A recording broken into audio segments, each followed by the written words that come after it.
Hello, good afternoon. Welcome everyone. It's so nice to, be hosting this today. I just want to really specially welcome and thank you all for joining us today. But hey guys, happy Father's Day. It's amazing that we have a special day where we can just celebrate all our fathers, take time to just really appreciate our fathers, our brothers, our friends, and all of them in our lives. So happy Father's Day, guys. Happy Father's Day, gentlemen. We deserve Happy it. Father's Day. Congratulations. So on behalf of ALC, I just want to say welcome to our Father's Day talk today. So really thank you all. Thank you for joining us today, for this Father's Day. For folks joining us on YouTube or on Facebook, we say thank you and welcome to our chats today. Today's talk, we're going to be talking about three particular things, things that I know are so important to men. We're going to be talking about finances, we're going to be talking about family, and we're also going to be talking about faith. Those are the three cardinal things we normally talk about in our ALC Kingsmen group. By the way, Kingsmen is the men's ministry of Abundant Life Chapel. ALC is just an amazing church led by an amazing guy, Pastor Tayo Tykus. PT. Yep. Thank you. So today, we've put together some of our finest Kingsmen, for us to really talk about these things that are important to men, looking at finances, looking at family, and our faith. Hardly do we have any Kingsmen meeting that we don't talk about finances. Finance is a critical component in the life of every man. Likewise, family. Family is the bedrock, the critical connector of every man, and most importantly, our faith, our connection with our Creator.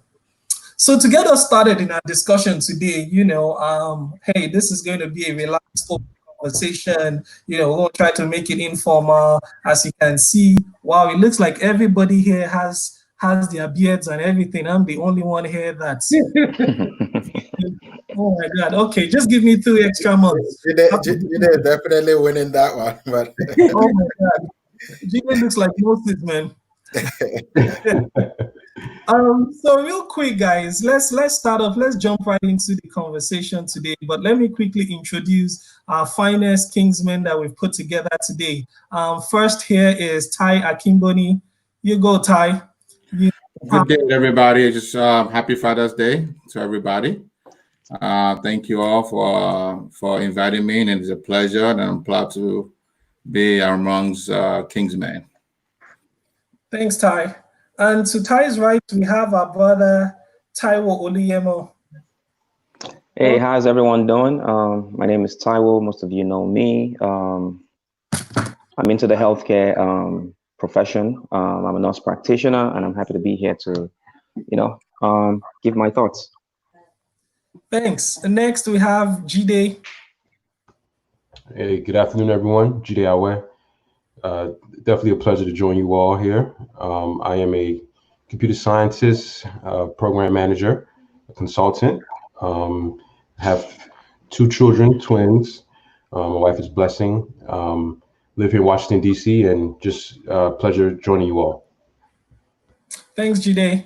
And with us is our brother Eranius Ibe. Hey guys, how you doing? It's nice to be here with everybody. I like being surrounded by my highly and intellectual brothers. So I'm glad to be here to share and discuss all these things about family and lifestyle. And also Pastor Taya Tykus, PT. awesome. Hello, everyone joining us, watching us live on Facebook. Thanks for joining us. Great to be here. I get to pastor these wonderful guys and some other people, and it's a joy, a privilege, really. I'm in the IT industry, but for the most part, pastoring now. And really, what we just wanted to do today, really, like our wonderful host Bidemi mentioned, is just talk. Just talk about our faith, what as men, what it means to us, our faith, family, finances. We typically like to go around that triangle, but it's Father's Day, and so it's really going to be open. So I want to encourage everyone watching, feel free to send us your comments, your questions, whatever it is. We'll definitely get to them. All right. God bless. Thanks, Pete. Yeah, thanks, PT. So let's jump right in, guys. And hey, I guess I introduced everyone, but didn't remember to introduce myself. Maybe they did. I just don't feel like I should be in this group. Everyone here seems to be men of profound wisdom, with Jide looking like Moses with so much wisdom on his end. But again, I'm Bidemi Isaac, Abundant Life Chapel. I work with DC government, have legal training and accounting training. And so I'm glad to be here, glad to moderate this panel and to hope that, we have a very, very lively and interactive session. So for everyone joining us, please feel free to post your questions, post your comments on Facebook, on YouTube, on, whatever platform you have. Right before we go off, just before we started this presentation, I got this amazing gift box. It's a Mother's Day gift from the ladies at Abundant Life Chapel. I just want to say thank you. Thank you, thank you, thank you. We appreciate you guys, our ladies. For any brother out there that hasn't gotten his yet, don't worry, your box is coming. Hey, but this is the way our ladies treat us in Abundant Life Chapel. Special. So thank you all to our ladies. So jumping right into our conversation today. COVID-19, we've all been at home for like 3 months, working from home this period. Let's start off. What has this period been like for you guys? What has been the family experience, on like previous times where you're able to go to work, you go to work all day and come back home in the evening, you don't have time with the kids. But right now, you basically, for most people, you're basically working from home. So what has this period been like, just being home with your family? Let's start with Taiwo. Let's start with Taiwo. Hey. So, COVID-19, the pandemic, it was unexpected. So for me, as a man and my family, it's been difficult because, most of us do have routines in our lives. And, with a pandemic, it throws away all the routine. I have 2 young boys who I adore and love so much. And, my son is used to a routine. He wakes up at a certain time, goes to school, does whatever he does as school comes on. But, we're having to do all of that now. It's been very difficult. But luckily for me, I have a patient, kind, and thoughtful wife who, jumps in. I can't even imagine myself being a single father. I don't think I would survive that. But it's been difficult. So, and that's just the list of it all. There's other things that come into place, but it's not easy. But the grace of God, friends, family, meditation, sports, all of those things have really helped. But it's been a difficult one, and I guess that's the same for most people. Thanks for that insight. But for me, initially it was kind of difficult. Like I said, I think the first 10 days I gained like 8 pounds, because I'm used to moving around, walking around and doing anything. And then I had to come to Jesus meeting real quick, like, hey man, you think your knee hurts now? Gain 2 more pounds and you finish. So, I had to like personally adjust and say, okay, let me watch myself, drink better, eat better, adjust those things. For the family, I think initially for my kids, they were really happy. I have a 10 and a 13-year-old. So we have a teenager in the house. Initially, I was like, okay, cool, no school. I can sit at home and, and play video game. For us, initially, they didn't have the Zoom classes. I think it didn't kick into like 2-3 weeks later. So the first few days was like, oh, really cool. But in the evening, they miss it because they play sports. So no practice, no game is like, oh, bummer. I'll take the no school, but I want my soccer. So it's like, nah, you can't have it both ways right now. We're shut down. So after that shock, the first 2-3 weeks, we've got fully adjusted. With my wife, we've adjusted to. She works from home. She's been working from home for a few years now, so she's used to being home. She's just not too used to us being home. So we have to make that adjustment. So I set up an office in the basement, leave the office upstairs for her, and the kids pretty much do their homework up, on the top floor in their rooms. And, we order a desk and set up an office desk for them too. So Right now, I think we fully adjusted to it, to be honest. I like it. I don't want it in a pandemic situation. I want it in a regular situation where the kids still get their sports, still get to work from home. So, yeah, it's an unfortunate situation that's kind of turned out to be good. As far as the family, we use the time to bond a little bit more now, instead of having to be on the road at all the time. So now we watch a movie, we watch the whole series of The Last Dance together. We watch videos and movies about Benzema and athletes and other type of movie too. But my kids are really interested in the movie. So now we actually have time in the athletes. So now we actually have time to bond with those things that they like.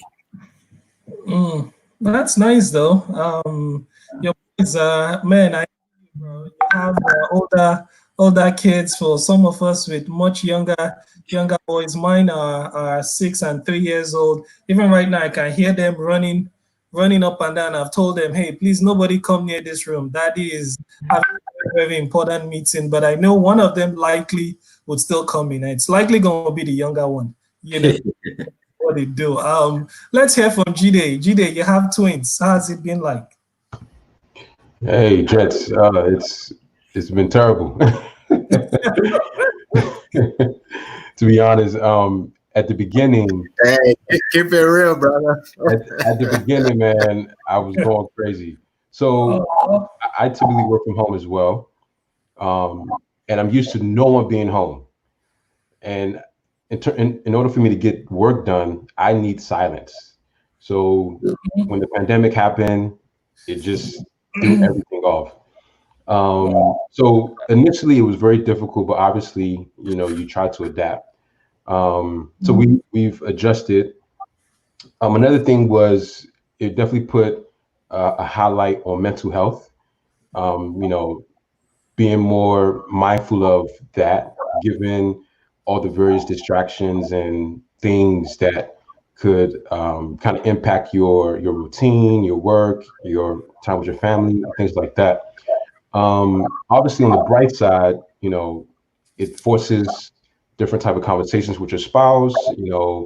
Spending more time with your children, and just in general, coming together.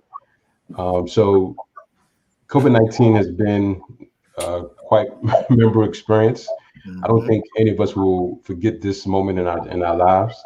But at the end of the day, though, I think we've come out of it better. I picked up a new hobby. I now bicycle all over the place. That's been pretty fun. I gained the same amount of weight as you did, Ty. But That was mine. I was used to playing basketball, maybe once or twice every 2 weeks or so. But that, basketball was cut off, so I had to find something, and I find biking. So started off rough, but I think we're kind of smoothing things out now. So thank God. Awesome. eBay. So I guess it's good to hear from everybody's perspective. It looks like everybody's struggling with the whole children aspect of things. Well, yeah, I have 2 girls.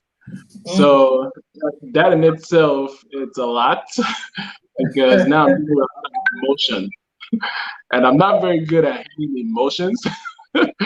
It's more like, all right, let's calm that down and chill out for a little bit. But now I have to be forced to channel how I'm talking to them, the things that I'm saying to them, knowing how to peer mediate. It's been quite an experience. You've gone from my schedule had usually been I'm out in the morning, I don't come back till later in the evening. By then everybody is exhausted, so they get ready to sleep. So parenting for me at that time was easy. When they see me, it's fun time.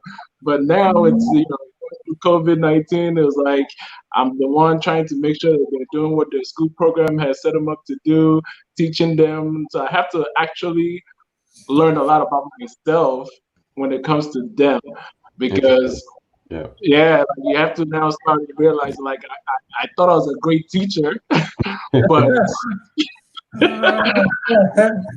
learned that I wasn't quite skilled when it comes to teaching them their schoolwork. I could teach them physical activities and things like that, but schoolwork was a whole ball game. So challenging those and knowing how to address certain situations, knowing what their learning tactics are, and all of that quite struggle. But thank goodness with the time frame that we've had, I've had to learn how to move at their pace, and at the same time not breaking their spirits while doing it. Wow. In terms of family lifestyle, it's giving me more time to spend at home. More bonding with my wife. Usually, she had a joke where she always called me the weekend husband because that's when I'm fully present. so, so like just like giving her time to actually like sit down. We'll have conversations about things. Learn about each other even more than you never know that you don't know a lot about each other until you are forced to stay in the same space for a long duration of time. The only option you have is to talk. Like you start to imagine how much can you really talk about, but there's so much you can talk about. So, yeah, but it's quite an adventure. I think as much as COVID is such a bad thing, it has been a blessing in terms of being able to put some things in perspective and allowing us to grow together better. So it's good, it's bad. Yeah. Thanks. That's interesting though, especially for you with two girls. I would think you have it easier because girls are more, compliant, they're more organized and everything. But with them boys, oh my God, two boys with so much energy and trying to keep them, to do their work like you were saying about trying to teach them. Mine, it's almost a challenge. I've almost given up trying to teach them myself. So I'm like, I'm ready to pay a tutor right now to just come and teach them every day. I really can't deal with this. So is this what teachers go through, every day in school? I definitely agree. It's a challenge. And you're right. Also, the piece I also liked was when you talked about your relationship with your wife, that's a good one, more time to bond with the wifey and just interact and know what's going on with yourselves. But let's hear from PT. Right now, right, you guys hit all the notes. Definitely. I mean, I think I was going to touch on what Arena just did at the end because I think we're skewed towards the kids, but I think we covered it all. More time with the spouse, with the kids. I agree with everyone. Same struggles, man. The struggle is real. I have 3 young ones, and so just managing their school with my work, just a lot. Because for those of us who work from home, house is empty. You're good. You're in your meetings, but when you have to balance that with, make breakfast and, oh, daddy, someone did this because they report themselves for everything. All the interruptions, but hey, God has kept us through. At least thankfully now school is over. So it's gotten better in that sense. But really, I mean, I think it's forced us and the whole world really to look inwards, right? I think the general thing I'm hearing is everyone has been forced to, spend more present time with the family. That in itself is a really, really good thing. So it's just make the best of a bad situation. That's good. That's good. For some people, I've heard folks talk about this as being the best period of just bonding with their family. For instance, I think now there are lots of things I've observed in my kids that I thought I knew them before, but spending 24 hours a day in the house with them and just seeing my kids wanting to go to bed at 1 a.m. at night. And, I thought my kids were like, we had our structure. 8 o'clock, you're supposed to be in your room going to bed. But now it's like you can stay up till 1 a.m. because 8 o'clock tomorrow morning, you'll still be sleeping and I'm having my office meetings then. So it's actually good. Yeah, stay up till 2 a.m. Stay up till so in the morning, daddy is able to do all his meetings and all of those things. But one of the things I wanted to ask this group also is discipline.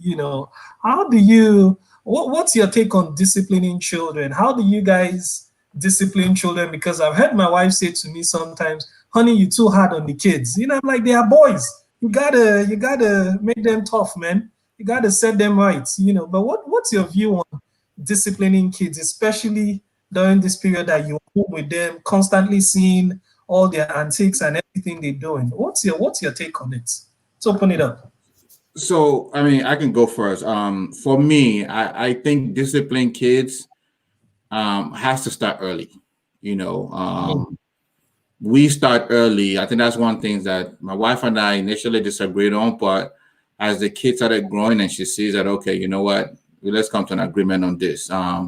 I started the discipline very, when I say early, I'm talking about like 1.5, 2 years old, right? Because once you put the fear of God, fear of their father in them, by the time they're 6 years old, they pretty much got it. Because now we're in preteen. So my 13-year-old son is telling me, I can't pull up a belt and start whooping them. You know, so I already got all the whooping in when it was younger, when it was way much younger. So by the time it's 6, 8, we already out of that stage. So now discipline is more like, okay, you know, all right, you break something or you do something, you got to pay for it. You know, so now they lose their money, and it's a different environment. We're in a different environment now where shouting, going to your room is no longer necessarily a big punishment, you know. So like I said earlier, we've adjusted to this whole pandemic by saying, okay, guys, you have 10 a.m. to 10 p.m. with your technologies, right? So you have 12 hours a day, no more than 12 hours. So by 10 p.m., I want your phone, your game controllers, your iPad, your computers, your laptops. Luckily, they have a laptop, not a desktop, in my room. So, and then you need to go to bed by midnight. And then you don't get them back until 10 a.m. unless you have a early class or something. There's a reason, because sometimes we have physical training in the morning, like 8, 9 o'clock. I let them take those days I let them take their phones early, but just their phones. So we have this routine. So now if it's 10:01, for every minute you're late to put your phone in my room, that's 1 hour you lose the next day. Wow. So if you bring your stuff in at 10:01, that means you don't get it back to 11 o'clock. So imagine what happened when you bring it back at 10:05. You think you're slick.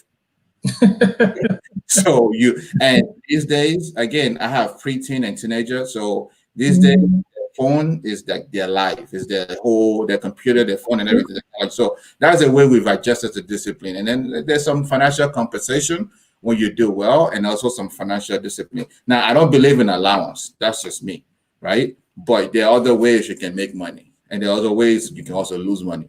So when you lose money, when everybody's going shopping or doing something, you lose it. So I don't want to go on and on, but that's the way that's my belief in discipline. You get it in very, very early, you know, and then as they get older, you ease it and you kind of change the tactic, the way you do it now. You know, that's just my 2 cents. Yeah, if you don't mind, I'll jump in. I think Ty gave probably the answer verbatim as I would, in terms of discipline, like starting early, like you said, 1.5, 2, and then as they grow, it tapers off. So similar to Ty, my wife and I, we disagreed, where I felt discipline early was very important, and then as they grow older, it typically has to wane off. So what's happening now is she didn't discipline. So now when she tells them to do stuff, they're questioning her, or she has to come get me to get them to do something, because she never wanted to discipline them in the first place. So now we get into a place where it's like almost too late for her to discipline them. So now I have to kind of reinforce respect for mommy, because, you know, they don't fear her. They don't fear her, you know, so because she was the one rescuing them from me when they were younger. So I think discipline is very important to happen at a young age. And I think now all I have to do is look at my child and they just know, okay, Daddy is serious, you know, and for me, it has worked out tremendously, because, and especially when you balance it with love, I think it makes for a complete child. Very true. Very true. Let me just loop in eBay on this, because I know eBay has 2 daughters, and I really want to hear his take on this. Ty has 2 boys, Jide has twins, a boy and a girl, but eBay is So girls, I really want to understand how you're able to discipline. When for me, my wife is like, hey, honey, If it does. exactly. So if All right, so here's the thing. Like Jide pointed out, right? There's one that's the disciplinarian and there's one that's not. I am not the disciplinarian. I said if it does. They have a reference rap, man. But here's the thing. Here's the thing. The issue with that is this, right? Because I am the way that I am. My discipline requires a lot of talking, and I'm not a big talker. So because of that, it hinders my ability to address certain issues. So I spend time over talking an issue than just disciplining my children. So usually my wife steps in and does the discipline, partially because one, we don't agree with beating. Well, I don't agree with me beating my children because there's certain things you spank your children from. But for me, because I'm a man and my girls are girls, I don't want them to have an idea or thoughts in their mind that it is okay for any male to put their hand or hurt them physically, period. So because of that, I can't allow that physical beating from me. Now, will I employ my wife to spank them every now and again if they get out of hand? Absolutely. Because spare the rod and you rot the child, right? So I am a firm believer of that. But in terms of disciplining girls, for me, I think it's mainly just talking to them. Because like I said earlier, I'm dealing with a lot of emotions. So you have to cater to the emotion, find out the source of the emotion, and then address it. And all that can only happen through talking. If you use the cane for something that requires talking, then you've basically made the situation worse. So it just requires for my girls, it requires a lot of talking, a lot of patience and a lot of talking. So that's the only way I discipline them myself. Yeah, thanks, bro. I really like the piece about the talking and patience. God knows, man. I guess God knows us to some extent. I just don't have the patience for these boys. So I'm always like, these are boys. You got to like, don't allow them get away with excesses. But definitely that's something I will learn because my wife keeps telling me, honey, wait till these boys become teenagers. Already my older one, I know looking at him, it looks like he's going to be a tall kid. So I'm wondering when he gets to ties, when I become like Ty, and the boy is taller than me, would I still be able to flog him or anything? Just like let it go. But everything has its own time, Yeah, Bid, real quick, I just want to make sure we Sure. add context to discipline. And when I say discipline is put your hand out and I'll smack it, Yeah. or if I'll take their shoulder and I'll pluck it, Yeah. that's the discipline we're Thanks for talking about. clarifying today. You said what? I said thanks for clarifying. Yeah. Not physical abuse, right? Yeah. Right. Of course, I mean, there's a difference between abuse and discipline, and spanking Yeah. and abuse. Of course, you don't want to abuse your child. And that's why, again, my belief is you start it early where they actually feel a little bit of spanking compared to when you really have to beat them when they're older for them to even feel it. So once they have that fear, it stays in them, So let me add a couple of things, right? So I would say in my own perspective, right, that I grew up in a house where my parents were very chill, right? Or let me say, I'm of an African descent. So, raising up kids is different, right? So in my case, my wife pretty much grew up in the United States. So she's a little different. She's a little more rounded when it comes to parenting. Let me put that. Now, for example, when I talk to my sons, right, my older son is almost 5. I find myself yelling, Matthew, stop that, right? Funny enough, when he talks to me, right, he yells at me because he thinks, so, I'm looking at him like, why are you yelling? So I find myself doing these things that, if my dad was trying to correct me, he was yelling, he wasn't talking. I thought that was normal, right? So when I try to correct my kids as well, I'm yelling as well. My wife tells me, when you spank the kids, it doesn't make any difference. You can't just see them doing the same thing, right? And she comes up with ideas like role playing because she thinks like, the idea of discipline a child is long term. So you have to actually teach them things to do, right? So my son, he watches a whole lot of, Spider-Man and stuff. So he's very aggressive and always physical. He's trying to get something from his friend. He has to snatch it, right? So my wife will have to, teach him and say, hey, Matthew, if you want to get that from someone, you have to ask politely and say, can I play with you? Or can I have this? And that's, I can see that has made a difference, when he interacts with some of his friends. He forgets, snatch, then he goes back and say, oh, can I have it? As with me, I'm like, just go take it, or so I think with the discipline thing, kids, you have to teach them, because the whole objective of that is it's a long-term goal. At 5, sending them to their rooms. Does my son, when I tell him, or when his mother says, oh, take time out, is he actually thinking of what is done, or is it just going there to just chill? It's just going there to chill, and it comes out and does the same thing. So I think, when you say discipline, you really have to teach some of these kids, how to respond and how to interact, or how to, do something. Yeah. So, and to Taiwo's point, it's twofold, where you discipline, and then later on you have the discussion. Okay, this is why daddy or mommy did X, Y, Z. Yeah. Thanks. Please go ahead. Yeah, I mean, before I jump in, quick shout out all the folks watching us. Thank you. Yeah.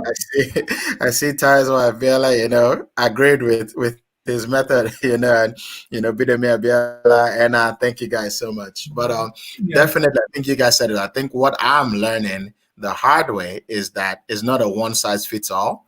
I have 2 girls and a boy, and literally the 2 girls, I've come to the conclusion, one, spanking works, the other, spanking does not work. Like I spank, she doesn't cry. It's like, oh, where are we going? What are we doing?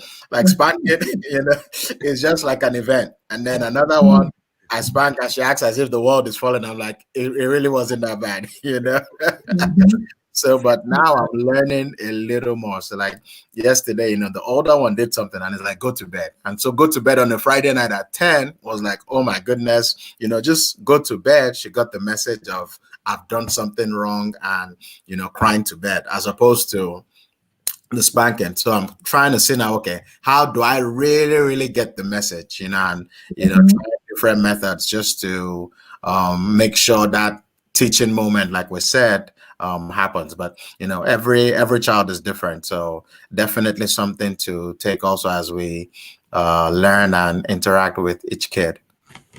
Yeah, thanks, PT. I think your input just now responded to one of the questions we received. I think the question was, what does everyone think? Do you discipline your children differently based upon gender? Based upon gender. I like what you said about one size doesn't necessarily fit all. And I think Taiwo talked about how boys, because of the Spider-Man and everything they watch, some of the things they act out quite different from girls, and so the responses you have may be different between boys and girls. But again, the emphasis is one size doesn't fit all. Kids are not only on gender lines, just different personalities, different perspective on kids. I know we've been talking about discipline with children, but as a man, children is just one aspect of your family. I want us to talk about spouse, our wives and everything. One question I know I have constantly been asked is, how do you discipline the spouse? No. I'm just joking. We're live on Facebook. I'm joking, guys. How do you? Oh my God, that's an intense one. Really, I guess my question was more along the lines of, how do you level set expectations with your wives? With your children, it's easy. Hey, you should be doing this. Don't do this, or if you do this, you get this response. But with your spouse, this is your partner. How do you manage expectations and that whole process with your wives? Maybe your wife isn't doing things the way you wanted it done, because again, you guys are partners. This isn't your kids where you're dishing out instructions, but it's like, I expected this, I thought you knew, like I know my own wife would be like, I thought you knew. And I'm like, honey, I'm not in your mind. I can't read your mind. You have to tell me, So guys, how do you manage that process where maybe your spouse, the expectations you have is kind of different? How do you handle that process? Oh man, if I can jump in on this Sure. one, I think communication, communication, communication. Like, talk about it, talk about it, talk about it. I know many times in marriage we start assuming after a while that the spouse knows, but talk about it. I was listening to some preacher sometime. I was like, now, right now, almost after every conversation, like, honey, just so we're clear, this is what we're doing, just so everyone is on the same page. So I think just talking about it so everyone is kind of clear on what to do helps. I think also being expressive, because I think sometimes as guys we tend to, maybe if A, give the silent treatment, which is not good, or B, we just tend to internalize and are you okay? Yes, I'm fine, but you're not really okay, right? So I think what typically happens is when you keep it all in, at some point you implode and then explode, and usually when you're exploding is for the wrong thing or for a little thing, but what it means is you've been keeping it in the whole time. So I think communicate and be expressive. If there's something you're uncomfortable with, say it and say why, and try and resolve it with your partner. Thanks, PT. Communication. I mean, I definitely agree with that. We've been married now for 15, 16 years. So we've been at this, known each other for about almost 19 years. So over the years, you kind of learn each other's behavior. I definitely agree with the communication factor. And two, there's some non-verbal communications also that you truly understand, that you understand about your partner after a while. Like if I'm the kind of person my wife and I are totally different. If you piss me off, I need to get it out of my mind. I need to get it out to you right away. So that way I don't butter in and continue to build up hatred for you even more. And it's not just with my spouse, with almost anybody. That's my personality, right? If you offend me, I need to let you know. I need to get it out of my mind. Because if I don't, it's going to build up and build up. Then I'm start thinking of every mistake you've made. So I don't want to do that. So it's like, let's just get it out. And my wife is totally opposite. She's like, okay, she can try to give you the silent treatment or think about things for a while. So definitely, getting that, know yourself, knowing what you take, I think is the best thing, and knowing how you are. Because a lot of people, I think the mistake a lot of people make is everything that goes wrong is always their spouse. But everything that goes right it's not always you either. You know what I mean? So if you know yourself, know your strength, and know your weaknesses, and know how to understand that the other person grew up from a different background from you, and your background, different beliefs, religiously, money-wise, financially. We just talk about disciplining children. You and your wife can have a different belief about how you discipline your children. So communication and just knowing yourself, I think, is the key, really. Then lastly, it's just a matter of willing to compromise, give and take. There's certain things that I would not give, that I'm just like, this is it. There's no ifs or buts. But most of the time, I'm like, okay, I hear you. All right, we'll do it that way. And if it, I'm known to say, okay, when you are wrong, you are humble enough to quick to apologize. When you are right, you should be humble enough to shut up. But maybe when I'm 55, 60, I will learn to shut up and not say. I really like the things PT and Ty have said, about communication and also knowing yourselves.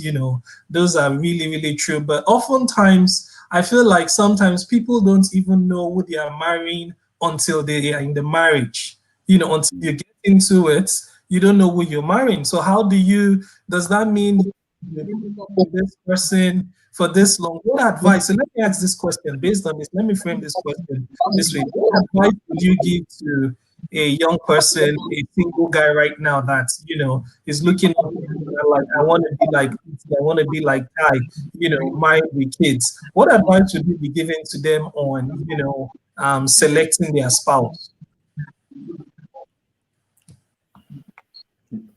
I mean, I can start this one.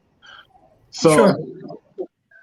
So ultimately, I mean, into a relationship, you have to first know yourself, because I feel like a lot of things the problems that we face start with us not knowing ourselves, not knowing our thresholds, not knowing what our foundation really is to the core. And then we always have this false expectation of what we want from the other person without actually knowing or trying to understand what they want.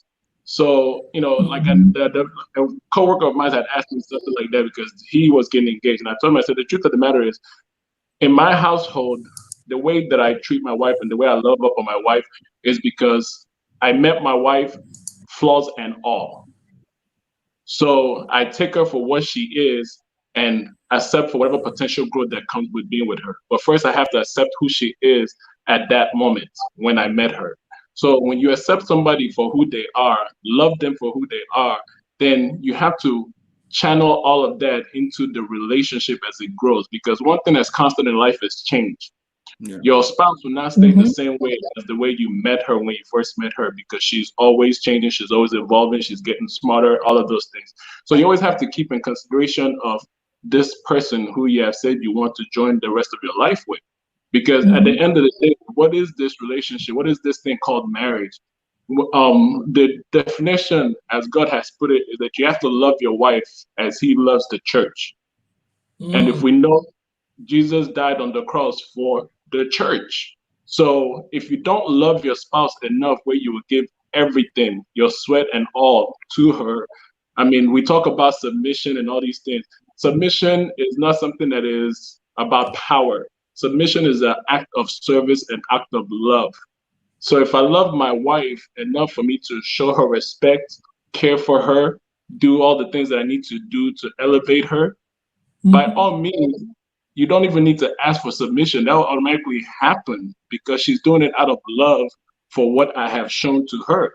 So the advice I usually say is you have to know yourself and know the person who you're going to join your life with, and then respect and love her for that and continue to nourish that at every level.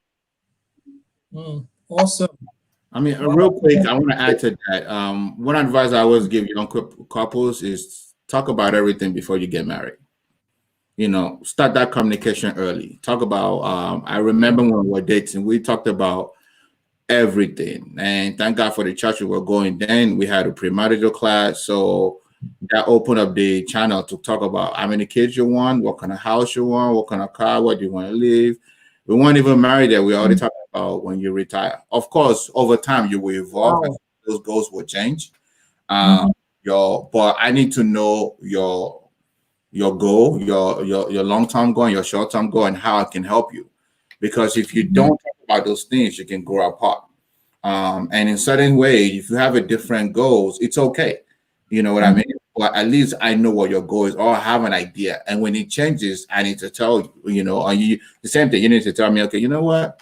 I wanted to go get my PhD, but you know what? After having kids, I think it's just too much of a headache right now. I want to change that. So, okay, no problem. Let's put that on hold. At some point, we may get back to it. So if you're not married yet, don't be afraid to talk about in-laws, talk about money, talk about, you know, cars, talk about sex, talk about everything. Then at least you have a base to start with. So even if it changes, you already have a base to go back to. So you can't say, oh, I never knew that you wanted to have 10 kids. I only wanted one. No, I really love what you said. What will happen? I guess to kind of follow up or to kind of challenge that one a little bit, right? There are certain things that you talk about that you end up changing that could be the make or break of a relationship. Because I'll use myself as an example. When I was getting married, I thought I wanted 4 children. After I got married, I told my wife, I don't think we should have kids, period. You know, there's some things you discover once you get married about how serious life really becomes. That kind of makes you like, so at that point, it's like, wait, I married you because you wanted X amount of kids. Now you don't want children? Like, what are you talking, bro? You know, funny enough, real quick. Let me ask one. Okay, go ahead. We had the same situation, right? I wanted 3 kids. My wife wanted 4, right? I came from a large family. She came from a large family also. And we say, you know, hey, I wanted 3. After the first one, we were like, oh, maybe one's enough. Then we're like, no, that one I need somebody to play with. So let's have two. So after two, we're like, that's it. Have our own. So at least we're talking about it as we go along. Very true, very true. I really like what you guys are saying, and I guess this is a segue to one other question. I was thinking about, because oftentimes in marriage, one of the you don't have as much communication or much transparencies in the area of finances. For most men, they feel like women just want to spend all the money. So let me deal with all the financial stuff, and my wife doesn't know anything about the finances. So the man will handle all the money, keep everything, and the woman is in the dark on, anything and everything finances. Or the reverse is the case. Sometimes I've heard some women say, my husband doesn't to manage money. If his cousins or brothers from Nigeria call him, he's ready to send all the money overseas to take care of other people, and not planning and not dealing with a budget, planning to make sure that we have our mortgage lined up, kids, school fees, everything is all lined up. So let me ask this question, which I know sometimes can be controversial. What's your take on financial planning? Do you think it should be something combined? Like between husband and wife? Do you agree to a joint bank account, or do you prefer, hey, everybody handle separately, let's just have a common account? Do you agree with filing taxes jointly or doing taxes separately? What are your thoughts on finances when it comes to dealing with your spouses? Yes. I see a silence. So I don't want to say it, but I can go real quick, right? So when we first got married, we were, from the conversations we've had, so we decided that, let's have joint account. So we've had joint account for forever, right? So the goal was, okay, both of our income going there, so it doesn't matter who's making more, who's making less, and our expenses come out of there. And then again, it gets to a point where she sees me spending, I don't know, $200 at Sports Authority or something like that. And it's like, what are you buying? Don't you have enough shoes, balls, or what the heck is going on here? Or she's like, oh, I'm doing my hair, and I'm seeing you're complaining about my $200 at Sports Authority, but I'm seeing $200 at the saloon store or beauty supply. What's going on here? So, so over time we've adjusted where, the incomes come in and it comes out of the joint account. So who makes what doesn't really matter. We just make sure that the expenses are paid and covered. Luckily, I married an accountant, so she sees the money better than I do, because I'm not that great with expenses and coming in.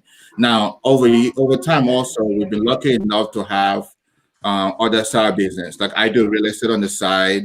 I also do Afrobeat Live, and my wife has an own accounting company.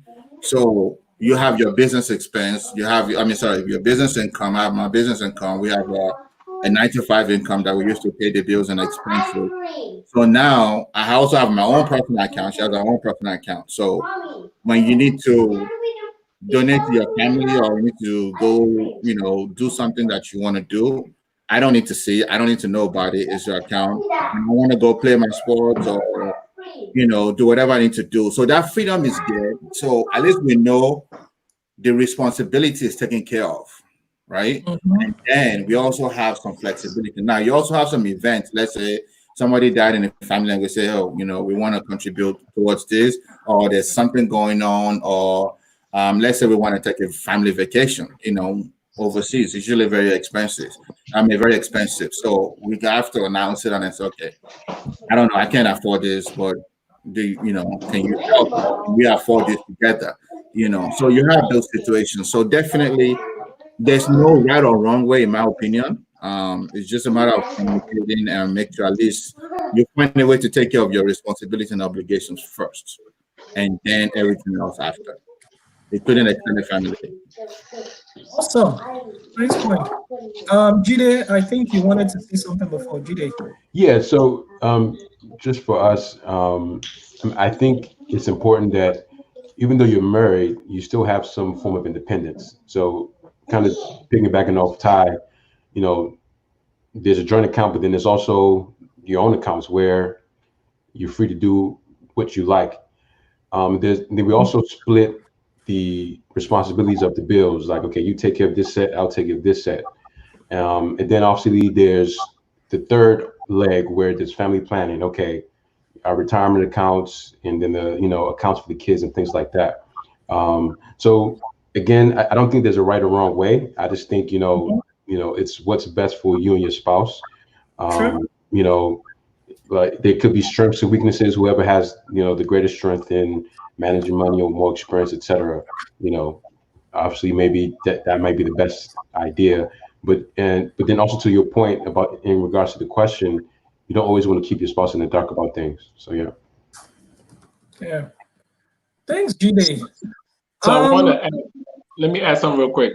So, and the aspect of finance, everybody what they have said so far is on point. But I just also wanted to contribute to the fact that when it comes to finance, a lot of marriages are destroyed due to money. And I think part of the reason is because of, like Jide said, the lack of communication with the money. And on top of that, when somebody feels like they make more income, it tends to become, if I make the most income, then I should be the one to have stake on how it's distributed. So I think the first issue is to make sure that finances, you understand that it shouldn't make or break the marriage. Money should never be a deteriorator of your relationship, because if you didn't have anything today, doesn't mean you won't have something greater tomorrow. So if you're using finances to weigh your level of authority or power in your relationship, that's already a bad step in terms of sustaining your relationship. Because again, like I said, doing this together, so that means you should work together for everything that you're doing. That means you should be transparent. You should be open to talk about the money. It's okay to have an account. She has her own account and you have a joint account, but you guys should be able to talk about it, because like in my house, half of the time I spoil my wife from my own personal account, and I can even tap it completely clean just because I want to spoil her, and she does the same. So if I'm telling her, oh baby, I don't have any money in my own personal account because I just used it to buy you this thing, whatever the case is, the fact that I'm transparent about it, she knows, and she's like, oh, no worries, I'll I'll take some money from the joint account or something. Like, I don't know, like just don't make finance an issue in marriage. Wow. Thanks, eBay. Just want to say thank you all to you guys.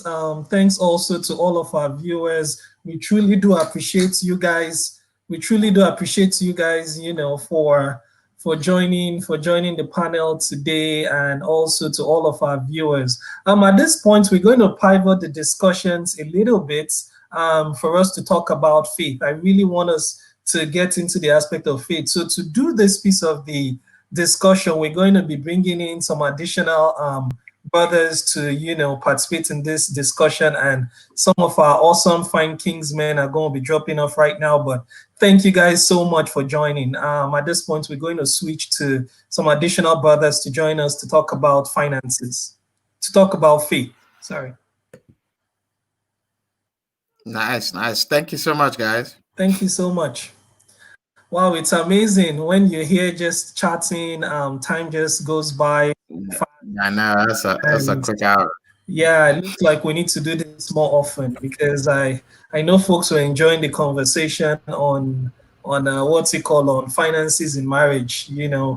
I think we need to have another good discussion focused really on finances in marriage. And even just looking at some of the comment thread here, eBay has just been amazing. Everyone just loves everything eBay is saying. I'm like, eBay is about to be my wife's best friend, but thanks, guys. So now, like I mentioned, we're going to move into another phase of our discussion today, which is really about faith. As you all know, Abundant Life Chapel is a church with faith-based ministry. The Kingsmen is the men's ministry of the church, and so everything we do is really anchored in our faith. Here at Abundant Life Chapel, we believe our faith is anchored on John 10:10, that says, I have come to give life and that you may have life abundantly. So for us in Kingsmen, our vision is always our faith. That's the anchoring point. So I want us to talk more about this aspect of faith. Let me start off with our pastor, PT. Celebrating Father's Day. Like, what does the Bible expect of fathers? Like, who does the Bible say father is, really? Awesome. So first off, welcome to the guys. This is part 2 of our session. To all the new guys that just joined, Toby, Sean, and I think that's Tim, trying to come on in when it does. So Father's Day, I mean, oof, there's a lot, but what I will say is one of the most important relationships to God and to us is that of fatherhood. I mean, all of Christianity, when the disciples asked Jesus, teach us to pray, that's what he starts with, our Father. And Christianity is differentiated from every other religion because of the relationship that we get to call him Abba Father. The word says that because we're the sons of God, we have the right and the ability to call upon God. And so I know fatherhood is extremely important to God. When I think of fatherhood, the scripture that comes to mind and that I shared for this season is in Genesis, where it talks about Abraham. And says, I know that he will teach his sons and his daughters to obey and follow in the footsteps of God. And I think as a father, that's the best thing you can do is leave your children, offspring, everyone you get to father, because sometimes we have father figures, we have stepfathers, just leave them with the legacy of Christ. Not just the things you can live them with, the physical things, live them with a legacy of Christ. And like I say, every father, you should do 3 things. You should provide, you should protect, and you should promote. I think if every father can do those 3 things, you're doing your job as a father. Awesome. Thanks, PT. Really, that's really. I don't know if I've heard of any other religion that refers to God as their father.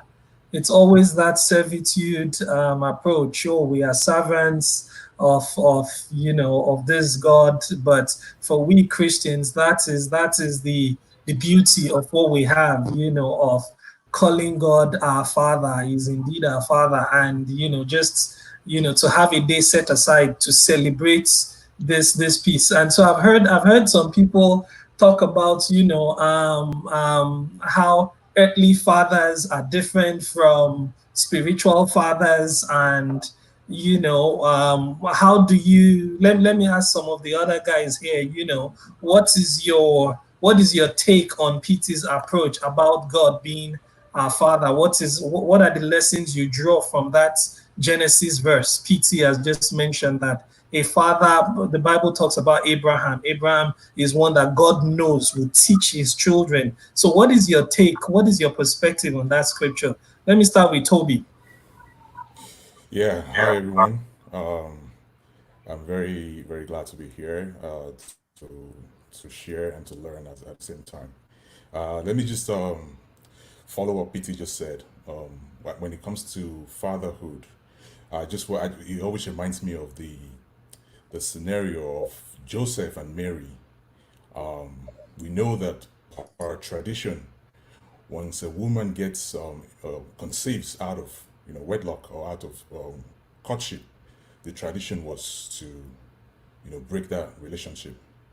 But to show you the importance of a father in the child's life, God had to instruct Joseph to go back to Mary, regardless of what the tradition says. To piggyback on that, Genesis 18 verse 19.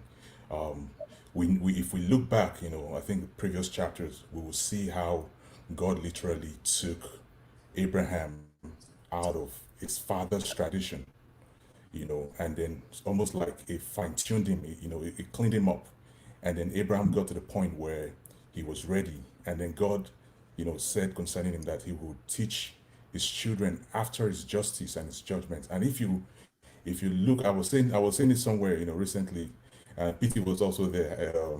That for people who know me, I've started making a recent shift from tradition to what God really wants, and I will say it anywhere, anytime. You will see that when you define tradition or culture, you're most likely looking at, actually, let me just say, tradition actually teaches you how to make judgment call, how to decipher what is right or what is wrong, essentially what is justice. And that is what God was saying concerning Abraham, that he would teach his children after His judgments and His justice. So, and which was what happened, to Joseph. So God had to literally tell him to ignore tradition and do what is right. So it's very important, for fathers to take a cue from that, and that's how, I see fatherhood.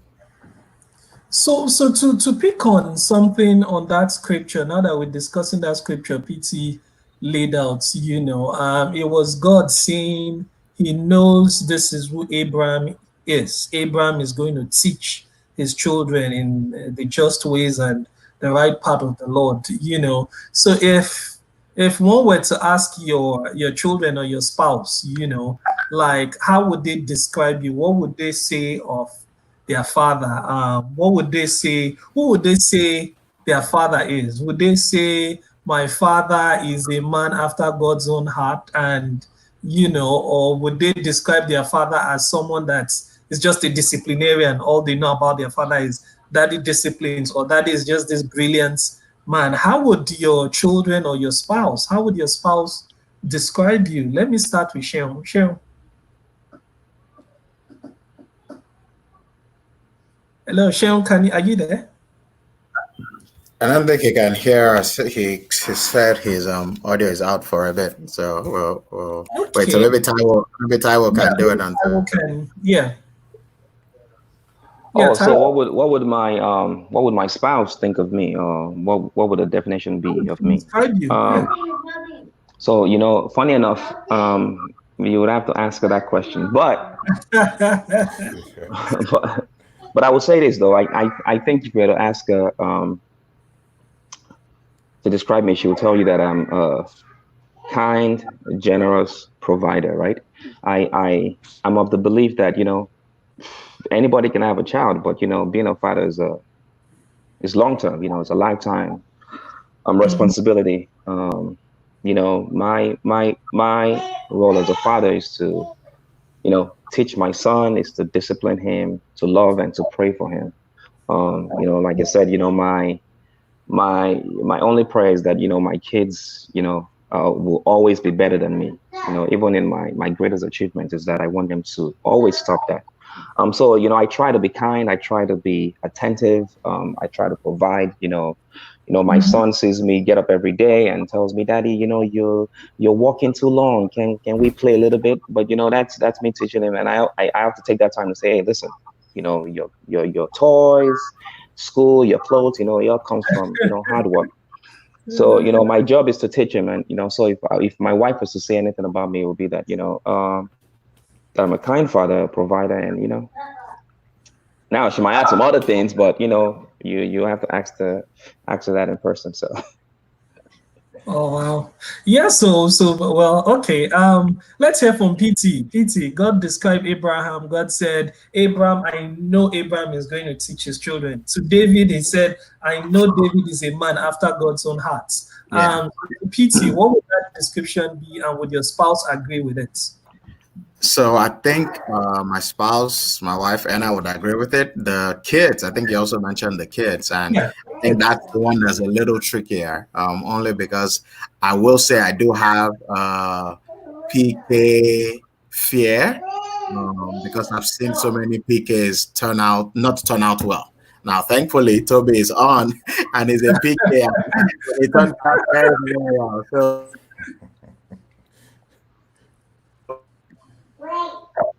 Looks like we're having some connection issues with PT. Okay, let's go to who is back on. Sean, can you hear us? Yeah, the line is going off and on, but I can hear you. Oh, okay. Hi guys. Hello. So everyone, this is Sheon Popola, one of our brothers in Kingsmen Ministry. Sheon is a financial analyst with one of the top investment banks in the country, or private equity firms in the country. So Sheon, the question we had posed to PT was, in Genesis, the Bible talks about Abraham, that God said, Abraham, I know, will teach his kids. To David, God also said, David is a man after my heart, and all of those things. So if it were you, what would the description be, and what would your spouse or your children, how would they describe the husband, Sean? Oh, for me, the number one description is what I call myself is the imperfect one. I am heavily flawed. Yeah, and I think that's the one thing. And I most of the time I find myself like that Bible passage in First Samuel when David went into the cave of Adullam, where at that point when he went into the cave, it says every one of the like all imperfect people went in there to meet him. So, and at that point is where those people in that cave were people that turned out to be the mighty men of David. So I consider myself to be one that's come to God and has laid down all his flaws at his feet and says, "Hey, I'm heavily flawed, and it will take you and you alone to transform me." And pretty much take all that and make me a man after your own heart 1000%. So I'm constantly a man that is seeking God's heart, that is constantly seeking, that has come to understand that he's imperfect. And I think that is how I like to see myself, and I believe that is how my spouse sees me as well. A son that is heavily flawed, that has so many things that needs only God to fix, and and constantly work in progress. So that's how I see myself. Awesome. Deep insights, man. Wow, Sean, that is a deep insight. But PT is back up now. Let's go back to PT because I know PT was sharing some thoughts on that same question before. PT. Awesome. Yeah, so forget where I lost connectivity, but I think I just mentioned PKs, and so for my kids I try to provide balance, just because they are in church quite a bit. Obviously daddy and mommy are in church every time, so I want them to be in church but have God in them, right?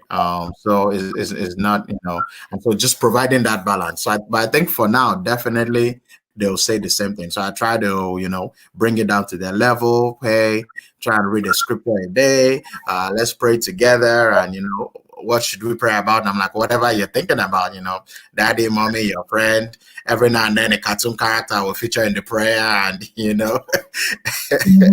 a doll baby or something. But as long as it means something to them, I think at that stage, just let them grow in it. I think that the Bible is clear that says, train up a child in the way of the Lord. And so I think just having them exposed to it, and as they grow older, letting them know who Jesus is and the ultimate sacrifice. I think that helps. Awesome. Let me go to Toby, since you mentioned Toby is a pastor, is a PK. So let's hear from Toby. Toby, same question. How would your children and your spouse describe you? That a PK. Why you have to call me out like that now? Sorry, man, bro. But we wanna hear your unique insights, bro. No, but I think I mean I'm with Taiwo on this one though. I think you have to ask Amaka yourself. But I can say that I think if there's one word, it would be a shepherd, a leader, but obviously my kids are still very young. I have a 2.5-year-old and an almost 2-week-old. But I believe that I would want them to see me as a leader that leads by example. I think that goes a long way. I think there's only so much you can say a lot from now to eternity. If they don't see you lead by example, it doesn't make an impact, in the long run. So for me though, I feel like a lot of the little I know, is has actually been from what I've seen, what I've experienced. Not basically from what someone told me, or sat me down to say, hey, you must do this, you must do X, Y, and Z, and so on and so forth. Yeah. Awesome. Let me just quickly introduce Pastor Tim Lofimaki. Pastor Tim just joined us. Pastor Tim is one of the most amazing fathers. I remember before I started having my own kids, Pastor Tim was always my inspiration, just seeing how committed He's always been with his kids, his wife, and everything. I think I can guess what they would describe Pastor Tim as, but let me allow Pastor Tim to, do his own description. So, Pastor Tim, here's the question. PT referenced the scripture in Genesis where God described Abraham that I know Abraham will teach his kids. Later down in Second Chronicles, I believe, God also described David and said, David is a man after my own heart. This is how God is describing this man. To Joshua, he called Joshua a leader, So the question is for you, Pastor Tim, how would your children and your wife, how would they describe you? What adjectives or what description would they have for Pastor Tim? Pastor Tim, we can't think. Can you hear me? Yes, perfect. All right. Yeah, I was saying that's a tough one to walk into, but wow, maybe I should get them and ask them, but they'll probably say I do it all. But there's probably not anything that I haven't done or they haven't seen me do, from cooking to doing laundry to helping with their homework, drop them off at school, and so I'm not shy about doing what needs to be done, I guess, and I don't know. They think I'm great at everything, so that's what they'll tell you. I'm not saying that I truly am, but their perspective is probably different. Yeah. Okay. I just noticed something. Even Pastor Tim joined, and Pastor Tim also has beards. He's like, I'm the only one. I can't help this. To notice this thing. I'm the only one that doesn't have. That's for another discussion. Like, I need to learn what you guys are doing. That's everyone that doesn't have these beards and everything.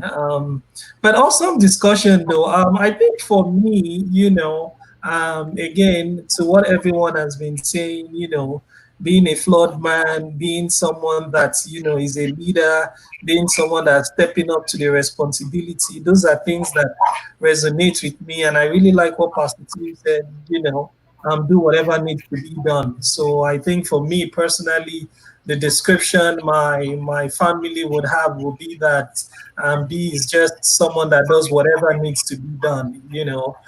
If it's serving God, you would find him serving God.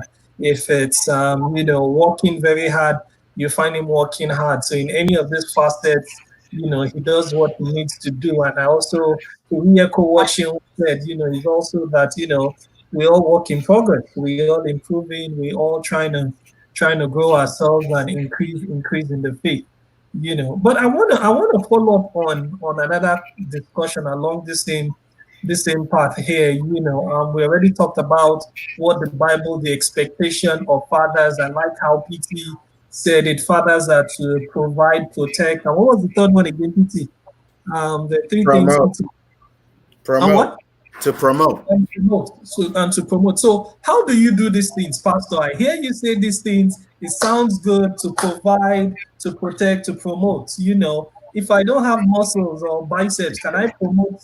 Can I protect my family? Yes. If I'm earning very low income, can I provide for my family? Or how do you do these things you talk about? Absolutely. Great question, Bid. Definitely, to provide means you have a vision. It shouldn't just be tied to a number or a numerical value, right? So your job as the father is to provide vision. As a family, what are we going to do? Obviously, we know we have bills. You and your spouse as partners, what income coming in, you plan for that, right? We're, paying our tithes given to church as Christians, and we're taking care of all the bills. We're having discussions about what school they're going to and, what needs to be done. So provision means you have an active role. Even many times if, the woman or the wife is better with finances, nothing wrong with, we've come together as a family, here's what we're doing, and she executes or handles budget, all of that. But I think as the man, you should definitely provide vision. The Bible says that a man that cannot provide for his family is worse off than an infidel. So it doesn't say a man that does not make more or a man that doesn't do this, but you have to take that role in saying, you know what, I'm going to provide. I'm going to do whatever it takes to provide for my family. The second one is protect. And I think the protection speaks to spirituality more so, meaning you're the priest of your home. You lead your family in prayer, in church, and going to the word. I think Toby said it great that, you know, beyond what you can say, you have to lead by example, because children especially, they learn by what you do, not just what you say. And so they better have seen you do some of the things you're asking them to do. And so if you're going to protect your family, it's going to start on your knees. It starts in the place of prayer. You're protecting them also physically, right? You now kind of know certain things. I've been known to say, you know what, that friend is not good for you. Like, oh, but why, Daddy? I'm like, it's hard to explain to you right now, but trust me, that friend is not good for you.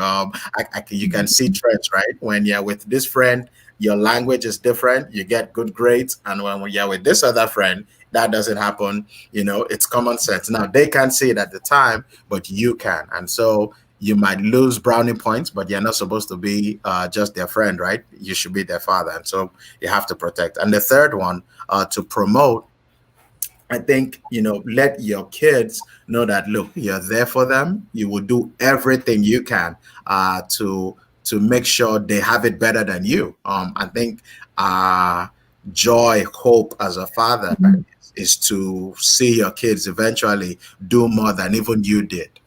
Jesus said same in John 14. It says that you will do greater works. You know, I think part of it was saying, look, you might not walk on the sea like I did, but I've been on earth for 33 years. You're going to be here much longer. You have the ability to do anything you want to do. And so promote those kids, push them, you know, oh, Daddy, can I, you know, be a doctor, a president, or this? Absolutely. Yes, you can be whatever you want. So keep promoting them, keep pushing them. Let them know they can do whatever it is, and that you would always be there to support them, to guide them. And so I think, you know, every father, you should try and do those three things, definitely. And the list is not exhaustive, but, you know, I kind of summarize that into that. Yeah, thanks, BT.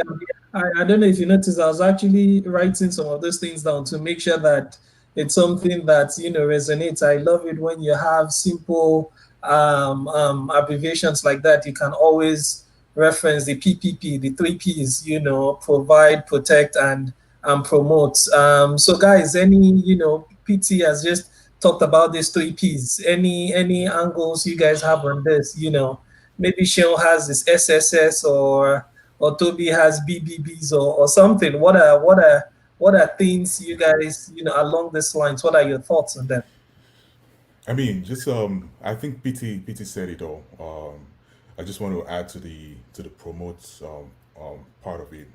You know, I think a lot of parents, you know, we often fall, how do I put it now? You know, victim of trying to live our lives through our children.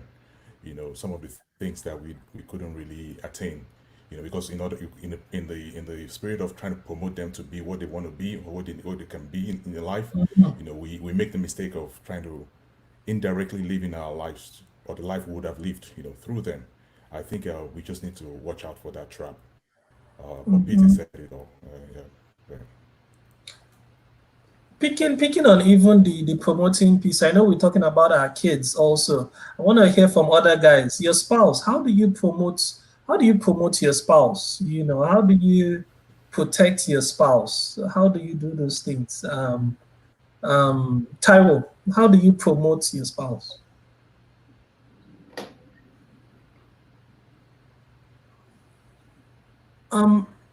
Looks like we're having Tyrell, we can't hear you. There's yeah. Hello? Tyrell, yeah, we can hear you now. Go ahead.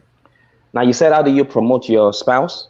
Yes, we just talked about children, promoting your children, steering them in the right direction, education, schooling, and things like that. You know, making sure you're not dictating career paths to them, or dictating what exactly you want, you know, but really promoting them into their own destinies. I also want us to talk about our spouses, you know. So how do you promote your spouse?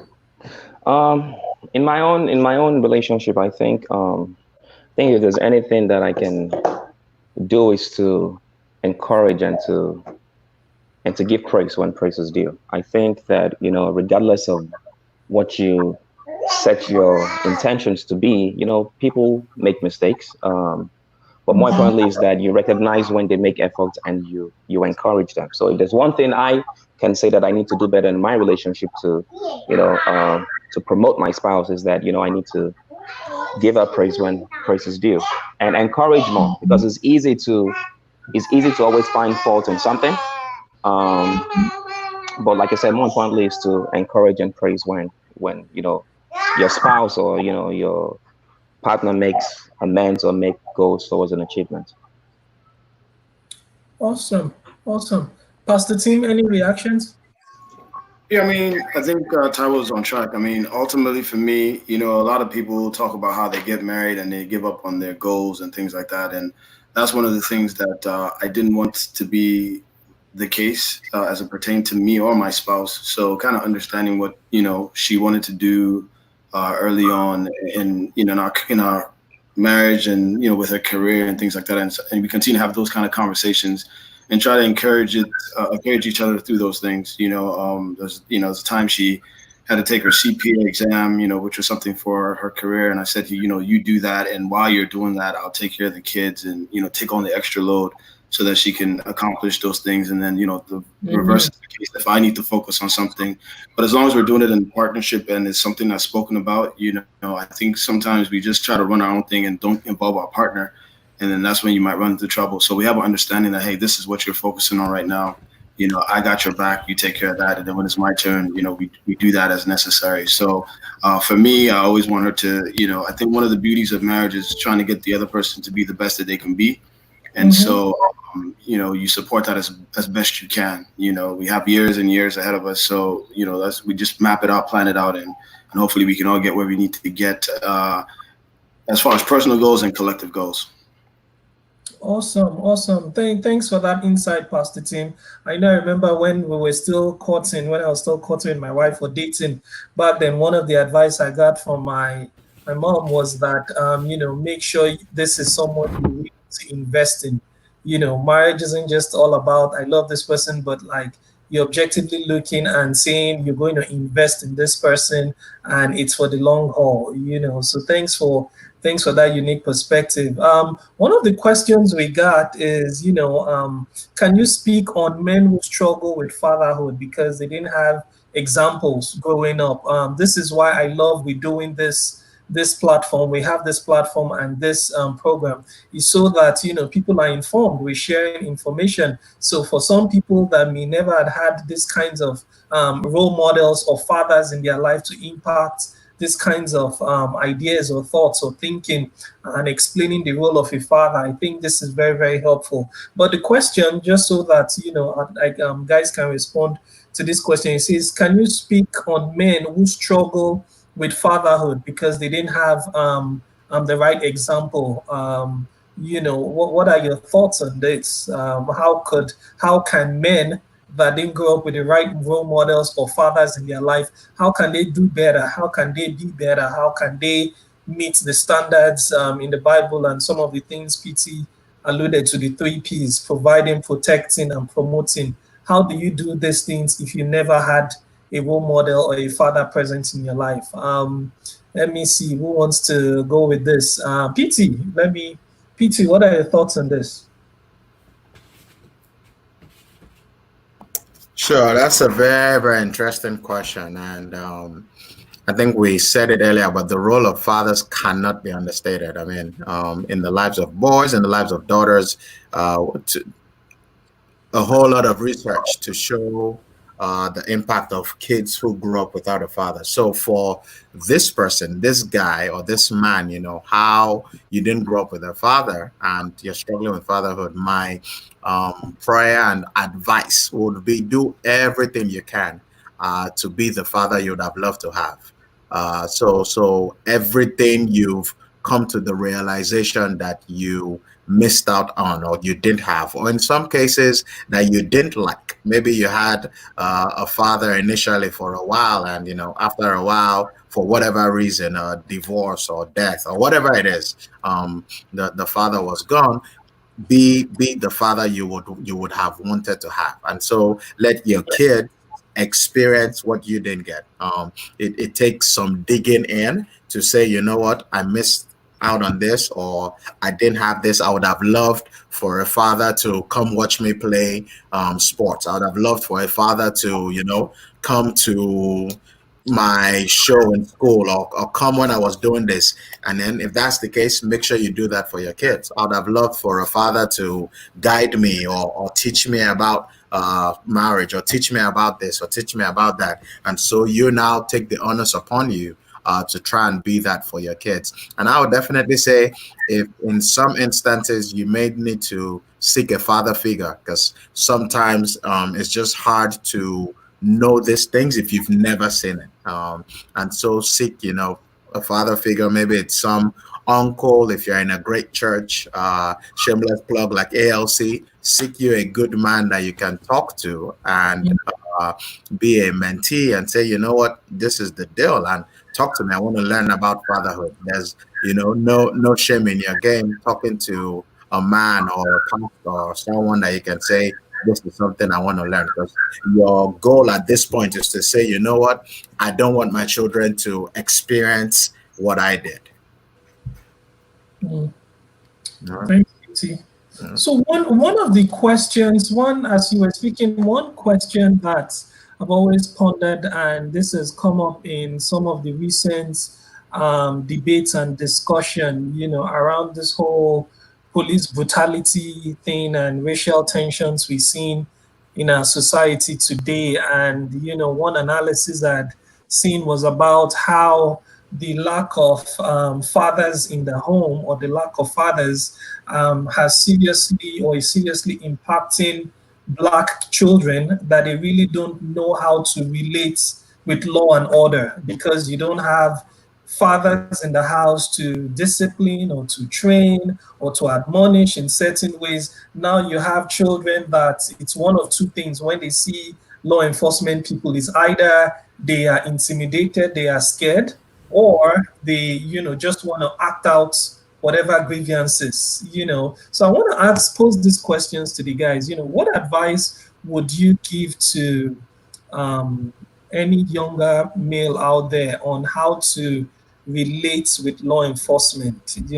How would you advise younger folks, other men, how do you relate with law enforcement to avoid some of the tragedies we're seeing right now? Because again, the impression is, the lack of fathers in the homes is affecting some of our kids, and they don't understand some of these structures and orderliness, and so it's resulting in this vicious outcomes for some of our folks. So a question for the panel is, what advice would you be offering to other men out there on how to relate with law enforcement? Go ahead. I think I'll take that first, since I've been mostly quiet off and on because of my network issues that I was dealing with. I think the very first thing is what I would say for myself personally: a lot of patience. Sometimes, because the reason why is this, because we've seen how even when you comply, it can lead to all sorts of things. So the very first thing, so as not to even get the situation, any escalation in the situation first, I would say a lot of patience, like putting thoughts into anything that is said within those moments of being pulled over and you have someone by your side. Just, it costs very, just, to guard your tongue at that instant.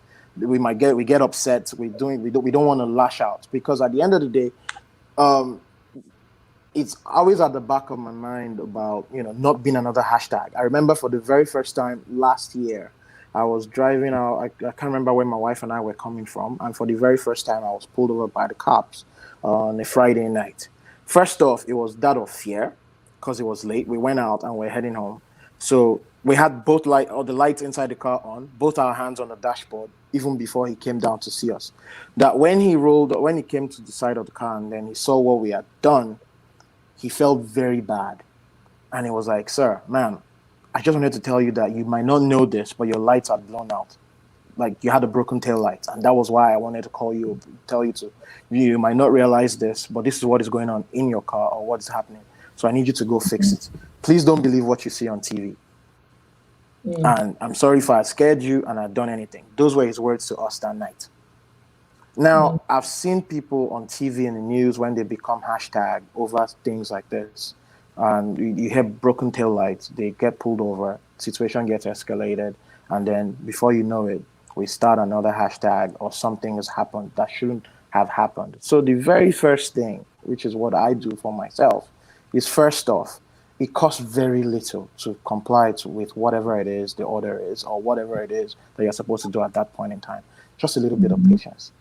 Because in as much as we are being scared of what is going to happen, whoever it is on the outside of the car wearing that police uniform is also, the very first thing is, I feared for my life. So let's take that out of the equation and just, show a little bit of caution at that point when dealing with these people. Because already it kind of feels like it's open season on Black people. So how about we just reduce the need for all of that and just show just a little bit of patience at that point when things happen, and whatever it takes to just get out of that situation. And if it happens that something it kind of starts taking a different toll. I mean, I know Apple has this thing that says you can say, "Hey Siri, I'm being pulled over," and then it starts to record. Let's all use technology to just protect ourselves. So if you want to start to record the conversation and everything going on, record it. But at that point in time, 100% comply. So those are my 2 cents here. Thanks, Cheryl. Let me see if anyone else has any thoughts on advising younger folks right now in relating with law enforcement. Pastor Tim. So one of the things I would say is, at a very early age now, I'm teaching my kids about respect and authority. And now I'm not suggesting that you succumb to whatever a police officer might do to you, but I think that the first thing is I'm big on respect. No matter who the person is. Then so what I mean by that is now they're in school, they're dealing with teachers. I'm like, look, you don't talk back to your teacher. If your teacher says something, teacher always gets the benefit of the doubt because sometimes they think the teacher's picking on them and things like that. And I said, well, maybe you did something to make the teacher want to pick on you. But anyway, that's a whole other story. But I think with the police officer in particular, I think I think it's important to approach them with respect. We can't assume they're all bad, I would say. So if the guy's doing his job the way he's supposed to be doing it, I think you should obviously handle that with respect and patience, like Sean was saying. I think it's not the time to get all, to act up, so to speak. And so my thing is, you should not be part of escalating the situation. If you have any issues with the officer, that's probably not the time to take that up. I think you're entitled to get their badge number and their name and maybe do something after the fact. But in that situation, any escalation that you do, I think they have all the leverage, so to speak. They have the weapon, so to speak. So I think you do your best to de-escalate the situation or not escalate the situation. And if you need to take something up, against the officer, you probably want to do that at a later time and not on the spot. But I think Sean was spot on. I think you do your best to comply with anything that's well within their rights to ask. Again, like I said, for me, it's just not escalating the situation. That's not the time to get loud and cursing at the officer and things like that. If you can help help yourself, so to speak. But I think starting out with respecting his authority, starting out, again, well within his rights to, if he's pulling you over, sure. Even if you think he pulled you over for the wrong reason, that's probably not the time to try to make a case of that because it can only escalate and then it won't be in your favor. Awesome. I think going back to the scripture PT earlier shared again, the Genesis 18 scripture where God said of Abraham, I know he will teach his children. For me, this particular piece is because of the absence or lack of fathers to some extent, you don't have that teaching occurring right now. You don't see that teaching on authority and submission. You don't see that teaching on handling conflict. You don't see that teaching on controlling your emotion, controlling temper, or how to handle difficult situations. Sometimes it takes the role model, it takes the father figure, to that's maybe experienced some of these things in the past, to give you some guidance on direction on how to go about certain things, like Sean was beautifully saying, having that temperament, having the patience, to know how these things operate. Yeah, but I really love the insights and perspectives you guys were sharing on this. I see we have a couple of questions coming in. Let's take, and again, thanks to all of our viewers. We really appreciate you guys joining today's panel discussion and participating and sending in questions. Really, this is what the intended purpose of this panel was meant to be, to share information, to provide insights, based on our experiences and how we're handling things. Because one of the lies of the enemy sometimes is when you're going through certain things, you think you're the only one that's experiencing financial hardship, or only person going through difficulties or challenges in your marriage, or going through whatever you're going through. But being here and listening to, the perspectives, some of the experiences and thoughts of other guys, it helps. It gives you insights, it gives you ideas on how to handle some of this situation when you find yourself in some of them. Let me take one of the questions around marriage. There was a question about for men struggling with their marriage and considering divorce, what advice would you give, especially regarding the impact? Especially regarding the impact on marriage. What advice would you give to a fellow brother, hearing all of these things that we're saying about the importance of the father figure in the home, the role of the father, to protect, to provide, to promote, and all of these things. So for a man going through divorce, considering divorce, what advice would you give? What would you tell them? Let me start off with Taiwo. Taiwo, what would be your advice to a brother going through some marriages or facing divorce? First and foremost, I would say, everyone's marriage is different, but I'm not one to advocate for divorce except there is some sort of physical abuse or some sort of traumatic event. Especially when kids are involved, I know it's very difficult. I would always recommend counseling, and you always find a mentor, someone that has years of experience. Everyone has been through tough time in their marriages, but some people, got through it and are doing well today. So you want to seek out mentors and seek counseling. It's always good to always share concerns with someone, and then hopefully you get some good advice and put a plan in motion and then commit to the plan. But and there's some cases where divorce happens, but I would never wish that on other people. But more importantly is to seek help, find some counseling, and hopefully find a mentor as well that can help you guys channel that difficult path. Absolutely. I think Tao said most of it. What I will add is when it does happen, like we said, no one will advocate that on this panel, but we know sometimes life happens, and it's happened many times.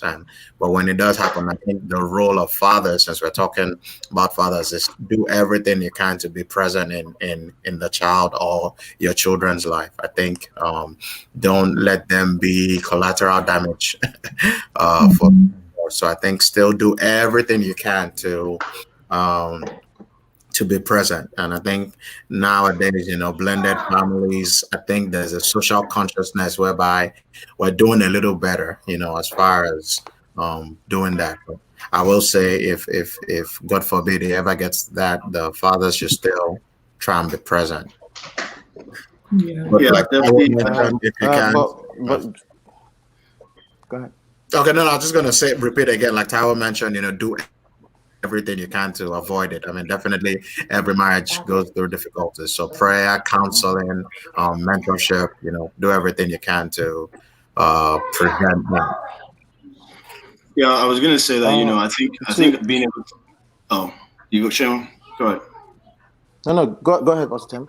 Go ahead. Yeah, no, I was gonna just say, I've heard a preacher use this analogy, and I think it's a perfect analogy. The Bible talks about how God hates divorce, and he was saying it was similar to God saying He hates car crashes. That ultimately, there's always collateral damage, from a car accident, so to speak, and so that's what God hates because of the impact that has on everyone involved, which is the spouses that are involved, or the partners involved, and the kids involved.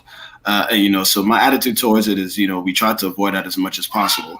I think as from a father's point of view or from a man's point of view, I've had the opportunity to talk to some guys who may have found themselves in tough situations. And I say, look, you have to do your best to avoid this, but it starts with, what do you even want out of this? I think a lot of times I feel like, we should exhaust our options, if I can use that term, in trying to make this work, before you come to that point. Because I'm not going to talk like I'm naive and I don't recognize that maybe it's a point where you can't reconcile, the situation, so to speak. But I think, as a man, you should make every effort that you can, because I think the output of the divorce oftentimes definitely leaves long-lasting impacts on folks involved. So I think PT said it, Taiwo already said it, we don't advocate for it, but it's a reality. But I really feel like as a man, you should really assess and do the best that you can in that situation to avoid that if you can. Let me. Okay, go ahead, Chion. I think you. I think in addition to everything, everyone kind of hit the nail on the head. Definitely, it should be something that should only be thought of after all other options have been exhausted. Definitely, as long as there's no sort of physical abuse or some sort of abuse going on in the household. One thing I would say as well, other than like Taiwo said and Peter said, counseling and also seeking like a mentor in that space. I was reading a book not too long ago that talked about married couples should have like three different couples that they could kind of talk to as mentors in different stages. One is like people that have been married for way longer than you have, so that you can take from the wealth of wisdom they've had and struggles that they probably had along the line of their own marriage. Then you can have someone along the same years as you have been married, and because they will tell you there are some issues that are just kind of peculiar to that season or that length of time that you guys have been together. And for people that are still like newly married people, because they're still pretty much in a honeymoon phase, so that it helps you to kind of draw from all three different perspectives across the whole thing. Because at the end of the day, you need those new ones to give you like the new flavor of what is going on, then how you can kind of like spice things up. And the people just to know that you are not alone in your struggle, and the older ones to tell you that, hey, listen, we've all dealt with it and this is how we handled it. But at the end of the day, of course, if it happens, it could be for so many reasons that none of that worked, and then divorce is the route. The idea would then be for both parties, or as the man, to be, even in that time when everything is going on, to still fight fair and be kind to one another, especially when kids are involved, because at the end of the day, they are collateral damage in this whole thing. You want to try to kind of soften that blow as much, because they're going through all these changes as well. They didn't ask for it, and they're dealing with it. So it's about knowing that even when you're going through that separation or a divorce, you can still be kind to each other. And, some people fight really dirty. I've had cases of all sorts of things. And at the end, not forgetting the fact that the kids are involved, and some of them, they catch on to some of these things, or they leave so much trail behind that these kids can pick up on when they start, they start getting to understand things. So, that's just what I just thought I'd just add to what was said. Real quickly, I just want to add to what everyone has said. I think you guys, said it all, but I just want to highlight the fact that, a lot of times there's this deception that we are the only ones going through what we're going through. I think that, and a lot of marriages, have been kind of destroyed because of that, because you don't know what other people are going through. You feel like whatever you're going through is just peculiar to you. But like Sheldon said, if you have people that you talk to, if you're in a marriage group, if you have mentors, you begin to find out that this is actually a ubiquitous issue that everybody goes through it. So you're not alone. So then I think that changes your perspective on how you approach some situations in life. So I just want to add that to the mix. Yeah, I agree with that, Toby, because I think that mindset of something is insurmountable is a problem, because you think you can't get past it. but having other people. Well, one thing I just wanted to add, and I'm sorry, is I did want to emphasize one of the things Beat said, that counseling and therapists or seeing a therapist is very helpful. I think to be able to get someone that you can talk to, someone that's experienced that can So having other couples is great, but if it's necessary to talk to somebody, I think sometimes there's a stigma around that, but I think that can be very helpful as well. We have this mindset too that I think is dangerous, that the grass is greener on the other side, but sometimes it's important to get to the root of your issue within your marriage, because otherwise you still take that issue to another marriage anyway. So fixing that root cause sometimes is the best thing to do, and might be the best thing for your marriage, rather than running away from it. So I think speaking to folks that can help you get through those type of things is very important.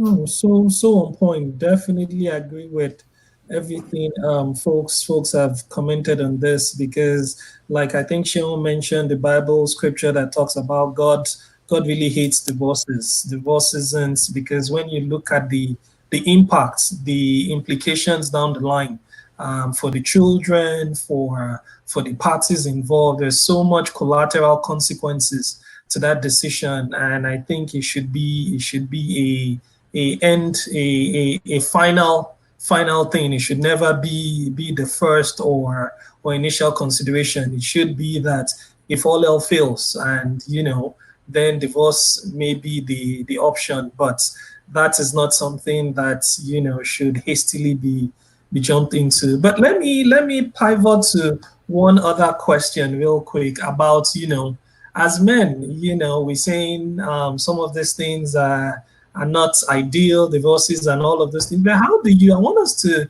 for the remainder of this time that we have, I want us to focus on the man. How do you raise a man? How do you build a man? How do you build a man in the faith? Particularly for we that we're in the faith. How do you guys, and I want us to really speak from our own experience. I want us, to personalize this, to really reflect on your own experience, reflect on your own faith in God. How do you build your faith in your walk with God? How do you build? I think our pastor PT wants to jump in on this. PT.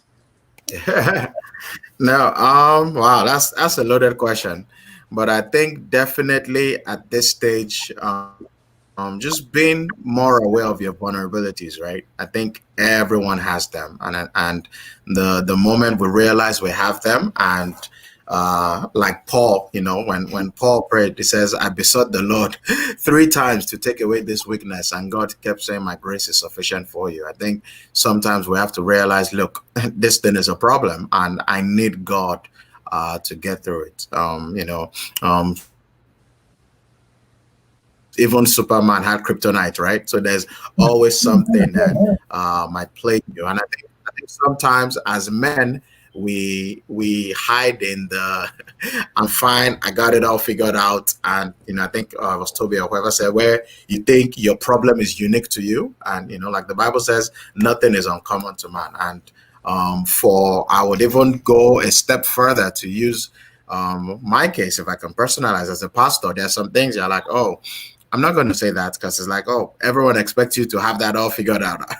Everyone expects you to know that you're the pastor, and like we've said in this group, I now have to seek some sort of guidance to talk to some people. And, I was very happy. I talked to a much older, seasoned pastor to say, oh yeah, that happens all the time. I'm like, oh, okay, maybe I'm not crazy after all, so I think being aware of those weaknesses and taking them to God, that look, there's some things I'm worried about, there's some things I'm afraid about, there's some things, in some cases, I just don't know how to do, and how do you walk around that? So I think once we understand that, it makes us for better men, because we're more helpful, we're more reachable. You don't have this, perfect, holier than thou, I'm better than you attitude. This is what I'm doing. This was the problem. God helped me do this. And really, it's just a daily walk with God, just consistently following God. I think that's the only way. The Psalms, which I like, because I feel like you see all the emotions behind the curtain. Every time it shows, just he that walks with God will be this, he that goes with God. So I think sometimes it's like, look, I may not have it all figured out, but the best part, sometimes all you can do is show up, right? So just being consistent and following with God. So that's what I'll say. Awesome, awesome. I really like what people are saying, being consistent in, I know one of the things you hear ladies say, men are not always consistent in their prayer lives, consistent in attending services, going to church, reading their Bibles, and all of those things. So, to other guys, how do you ensure you are growing in the faith? How are you doing some of those things? I hear PT talk about consistency, going to God. But going to God, do you mean through regular prayers? Do you mean fasting? Do you mean waiting on the Lord? How do you guys do that? What would you tell other men? Who wants to take this? Pastor Tim?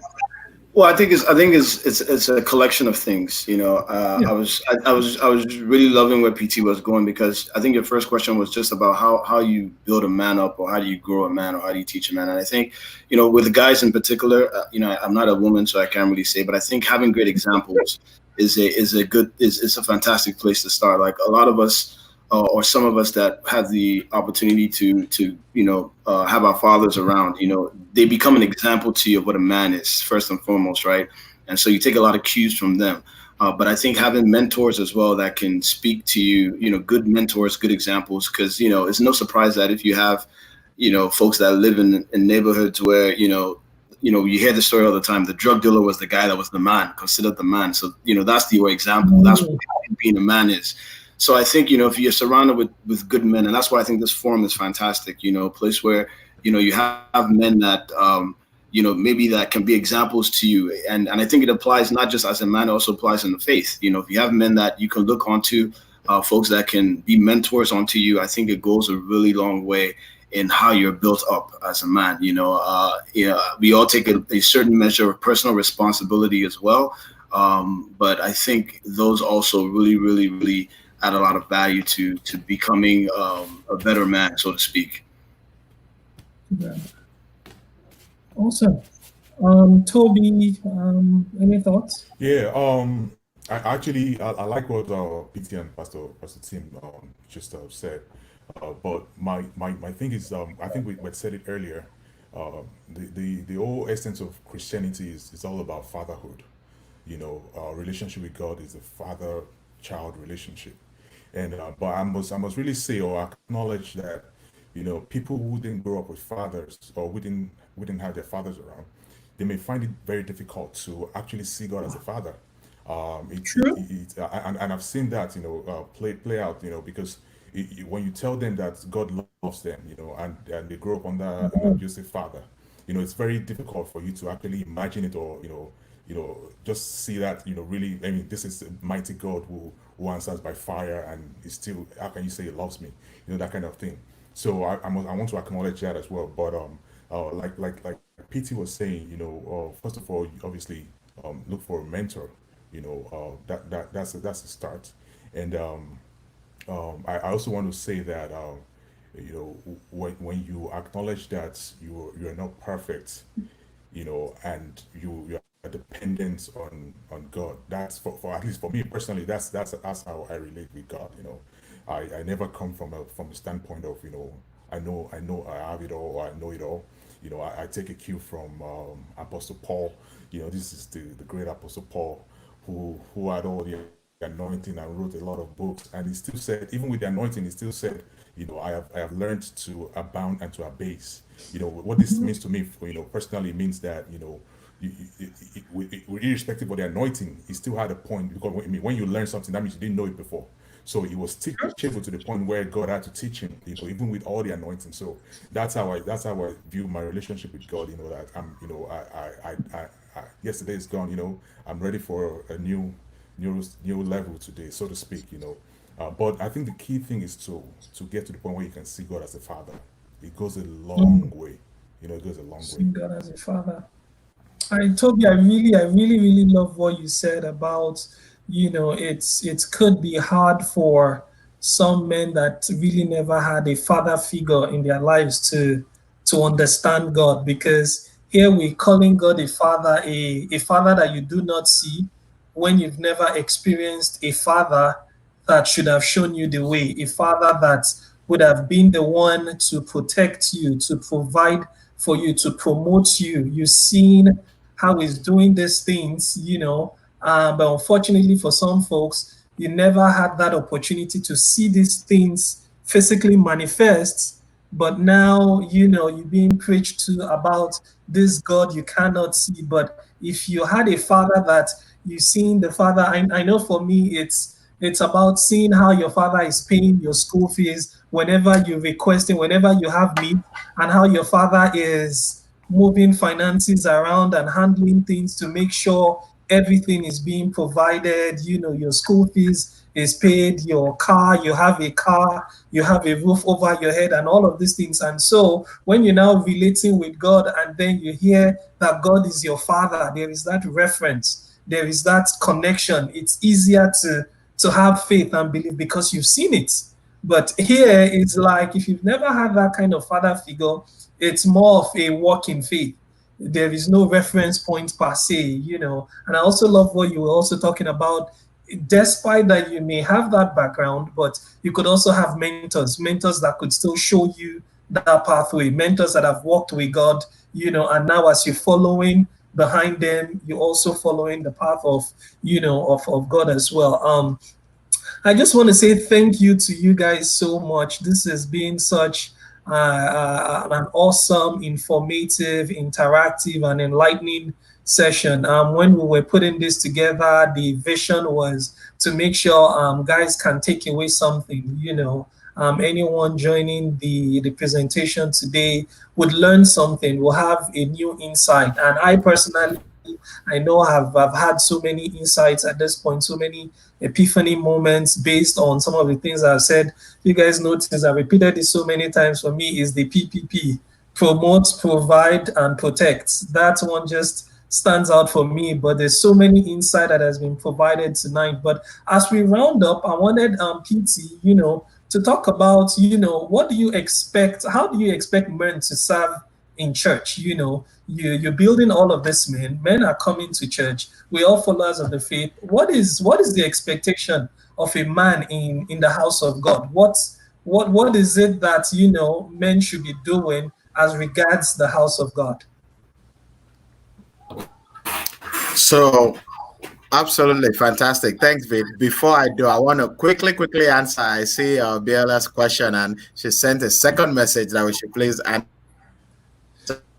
Quickly jump on that, and then I'll come back to your question. So Biola's question, I believe, was how do you, if you've been praying for a particular thing and you have not received an answer, what's your take on fasting about the specific prayer point? So definitely, I believe strongly in prayer and fasting. As a matter of fact, Matthew 6 says, when you pray, when you fast, when you give. It doesn't say if.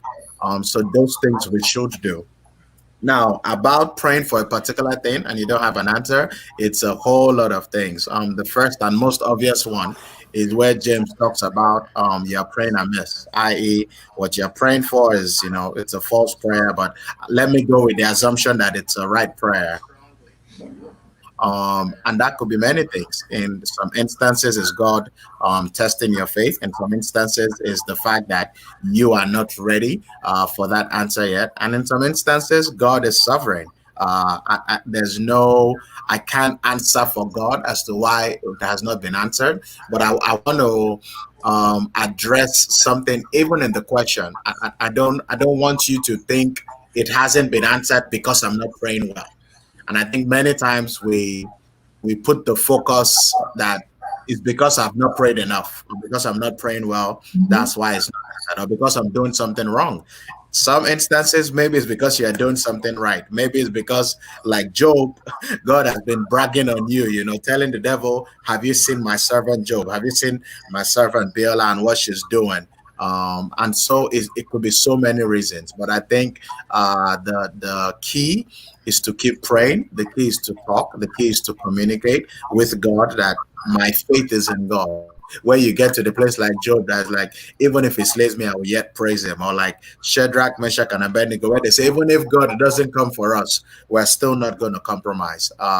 Many times God is looking for that kind of faith where it's not just so much, okay, I've prayed, God has answered that. So by all means, keep praying for it, keep fasting for it.